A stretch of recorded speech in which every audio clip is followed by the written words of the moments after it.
What happened to the Vikings after battling the Native Americans? Over 500 years before Columbus even considered sailing the ocean blue, the Vikings set out on a hard trek from Greenland at a period when the West of Norway was believed to be the end of the earth.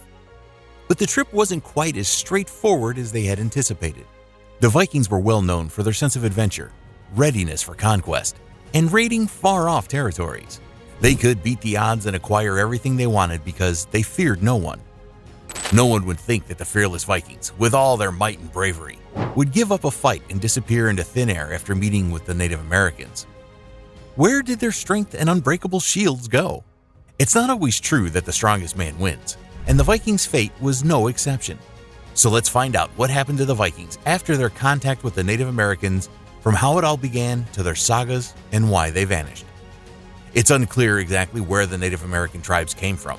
While many people believe that all Native Americans originated from the same location, history indicates that there were multiple migrations that contributed to the Native American population as a whole. Their ancestors originated in Northeast Asian nomadic hunters that crossed the Bering Strait land bridge between 15,000 and 20,000 years ago during the last ice age. The trauma of the Vikings, how it all began. The sorrowful tales of Erik Rau Orvaldsson, better known as Erik the Red, an Icelandic politician, set the stage for their account of the Vikings' expedition. He was nicknamed Red because of his red beard and hair, and was known to be a man of fiery temper, and many people considered him to be very wild. Erik was raised in Norway, a place full of tales of unknown regions and undiscovered wealth. Growing up, he set his sights on Iceland, hoping to settle down and begin a new life there with his family. But trouble quickly caught up with him, forcing him to take a rash turn. Erik and a neighbor got into a furious dispute about a piece of property one day, and things got out of hand quickly. As a man with a short fuse, Erik exploded in rage and killed the man. According to history, his father allegedly committed the same offense and was exiled from their hometown. So, Erik received a one-way ticket out of Iceland as a result of that one act. Determined to start afresh, Erik gathered his family and sailed ship for a mythical land he had read about in the West. They arrived in a location that he later named Greenland. Erik and his followers established 2 colonies and braved the arid climate in order to make a life for themselves despite the tough and unforgiving landscape. Erik extensively explored the area, discovering unknown valleys and rivers that had never been seen before. Now, during that period, people were usually always very inquisitive about the successes of others, and once they noticed any improvement, they did everything possible to also get to that point. This wasn't an exception in Erik's case because as soon as word of his achievements and escapades spread, other Vikings started to swarm to Greenland. In 1000 AD, many years later, Erik's son, Leif Erikson, joined his father's league and began an adventure. He found another beautiful land close to the west, and he decided to set off from the recently established Norse colony in Greenland to build a colony there, which he called Vinland. After recording a series of successes in Vinland, Leif's brother, Thorvald, also decided to create his own history.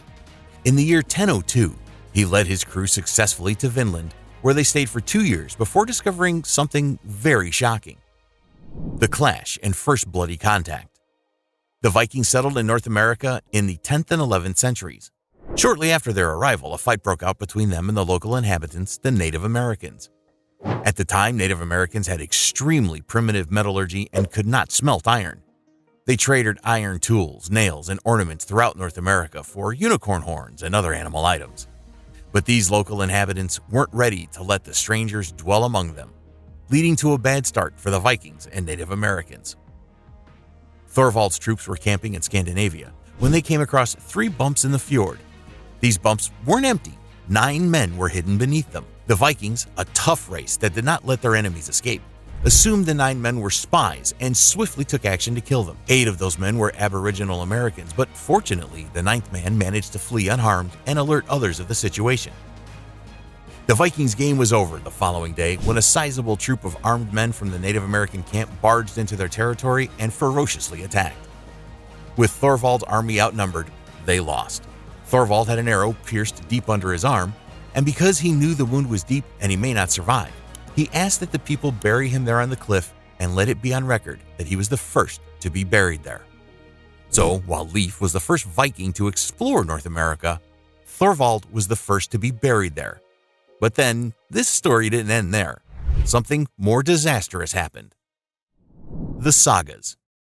Two things motivated the Vikings' expeditions in the New World: the saga of Eric the Red and the Greenlanders.